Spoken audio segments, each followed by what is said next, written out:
आपण पाहतात लोकसंदेश न्यूज। तर पाहूयात काही सविस्तर घडामोडी। Chandu Kaka Saraf and sons private limited. Congress आणि विशाल पाटील लोकसभा सांगलीचा उमेदवार लढतीबाबत तर्कवितर्क लढवले जात असताना जनतेशी संवाद साधून विशाल पाटील यांनी निवडणूक लढवण्याची भूमिका जाहीर केली आहे। सर्वसामान्य जनतेने विशाल पाटील यांना सांगली लोकसभा निवडणूक लढवण्यासाठी साकडे घातल्याने 2 तारखेला उमेदवारी अर्ज भरणार असल्याचे विशाल पाटील यांनी घोषित केले।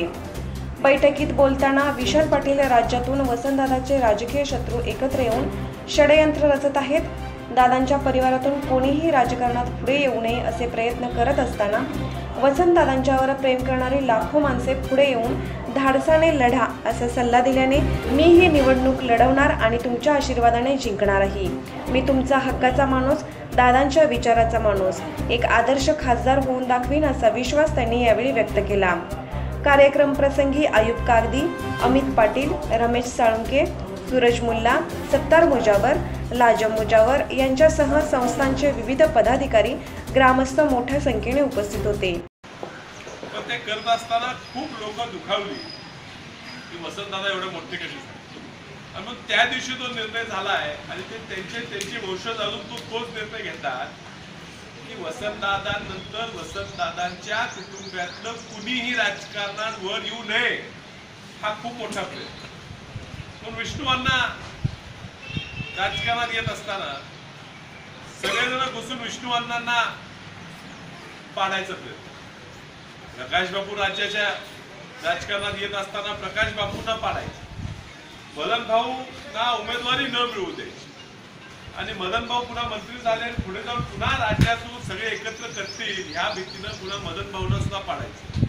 हा षडयंत्र बरेच वर्ष सुरू, आणि आता खासदारकीला सुद्धा आपण बघितलंय सातत्यानं विरोध करायचा आणि ही घराची उमेदवारी कशी पडेल ह्यात प्रयत्न करतो।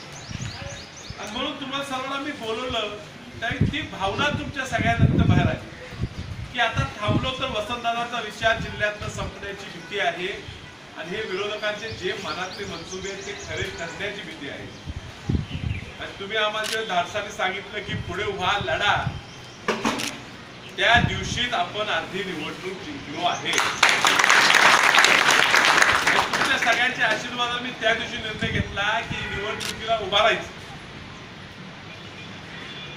2 तारखेला अर्ज भरायचा।